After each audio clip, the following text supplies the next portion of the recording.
L'invité du Summer Mag. On va se pencher sur Sandrine. Et tu t'invites toi-même. Notre chroniqueur guest, qui est la voix de Yermak, parce que d'ailleurs...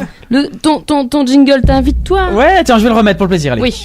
L'invité du Summer Mag. Eh ouais, vous l'avez compris, tous les jingles du Summer Mag, tous les jingles, ils sont signés Sandrine. Mais moi je les aime tellement, je me les passe le matin seul parfois. vrai. Ouais. C'est vrai, mais c'est vrai. Pendant que je me rase, j'entends D'ailleurs, on va en mettre quelques-uns. Je prends l'accent belge. Alors C'est l'heure de l'instant belge. J'en fabriquais dans l'appareil. Avec Aurélie une fois. Dans le gifle à fouet. Oui, ce sont des huîtres dans de la soupe au lait. C'est délicieux, délicieux. Une espèce de deuxième bouche à l'intérieur. Ah, c'est très fin, ça se mange sans. Virginie fait sa cuisine, c'est maintenant. Les sorties d'Anne-Laure. Voilà, tout ça, c'est Sandrine qui nous a fait l'amitié de nous faire les jingles du Summer Mag. Avant de passer à la chronique suivante, moi j'aimerais quand même un peu parler de toi. Tu es auteur, tu as écrit un livre, Les petites pièces de théâtre pour enfants. Est-ce que tu peux nous en parler? C'est un recueil de 5 pièces. Oui, c'est ça. Pour les enfants de 7 à 14 ans. C'est pour faire découvrir le théâtre aux enfants, des jeunes enfants âgés de 7 à 14 ans. C'est des pièces assez courtes et c'est vraiment des histoires sympas, des personnages drôles. C'est vraiment pour passer des bons moments avec des enfants en famille, et voilà, moi j'incite vraiment tous les enfants à jouer au théâtre. Et je trouve que c'est d'ailleurs dommage parce que je trouve que on n'incite pas les enfants à faire du théâtre à l'école. C'est toujours une option. C'est toujours une option. Moi, ça n'existait pas dans mon école. Voilà. Et moi, je pense que ça devrait être une matière comme la musique ou le dessin. Tout à fait vrai. C'est vrai. Ouais. Et voilà, faites du théâtre. Oui. J'oserais pas dire, mais presque au théâtre, on est peut-être un peu plus égaux peut-être que la musique, tu vois. Je trouve à la musique, parfois les gens n'ont pas forcément l'oreille, ne chantent pas forcément juste. Qu'au théâtre, je me dis, bon, tout le monde n'a pas forcément des talents incroyables, mais tout le monde peut essayer, je trouve quand même. Exactement. Et puis ça incite tellement de choses. On lit, on imagine, on crée des décors, il y a la mise en scène. Enfin, voilà, le théâtre, c'est pas que jouer. Et quand je vois ton livre avec, ce sont des pièces d'une quinzaine de minutes, hein, d'après ce que. Oui, voilà. Donc c'est assez, enfin, je sais pas assez facile, mais c'est faisable. Oui.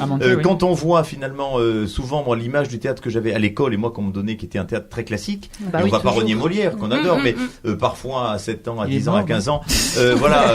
Il est mort ou pas? Oui.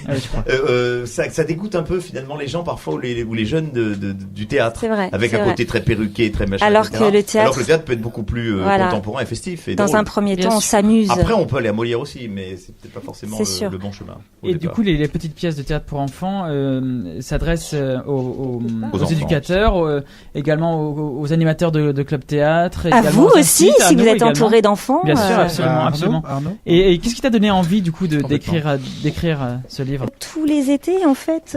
Tu animes des stages, des choses. Voilà, je rencontre tout le temps les mêmes enfants, et du coup, j'ai écrit pour eux, j'ai écrit pour des enfants. Et comment ça se passe quand les enfants s'impliquent? Alors, est-ce que ce sont des bons acteurs? Est-ce que c'est facile à diriger un enfant ou pas? C'est super, ils ont tellement d'imagination. Tu m'étonnes. Et puis surtout, on a des souvenirs, mais enfin, ça crée des moments. Voilà, on rigole, on s'amuse. Ils nous proposent tellement de choses. Et donc voilà, et souvent d'ailleurs, c'est eux qui me disent mais non, tu devrais peut-être plutôt écrire ça comme ça. Est-ce que tu peux nous donner pour avoir une idée, c'est pas faisable, mais le pitch ou une idée d'une des pièces par exemple? Alors, c'est vraiment des pièces, différentes. Hein. Mais une seule, tu vois, celle. Alors il y a le Glaude, qui est radin, qui est radin. Il y a le monde de la féerie, des fées, des magiciens, des sorciers. Il y a un guérisseur aussi, il y a des princesses, des princes, des facteurs et des petits voleurs. Ça, c'est pour Erwan, ça, oui. Donc non, il y a le tome 2 aussi là. Qui est en préparation. Voilà, exactement. Donc là, ça va parler aussi d'extraterrestres. Ça va parler. Ce sera pour quand, Sandrine? Ce sera pour quand? J'espère d'ici la fin de l'année. Chouette. Et du coup, donc nos auditeurs, s'ils veulent acheter le livre Les petites pièces de théâtre pour enfants de Sandrine Rouxel, ils le trouvent sur Amazon. Et ils tapent Les petites pièces de théâtre pour enfants. C'est sur Amazon. Merci Sandrine. Merci à vous. Merci infiniment. Merci pour tout.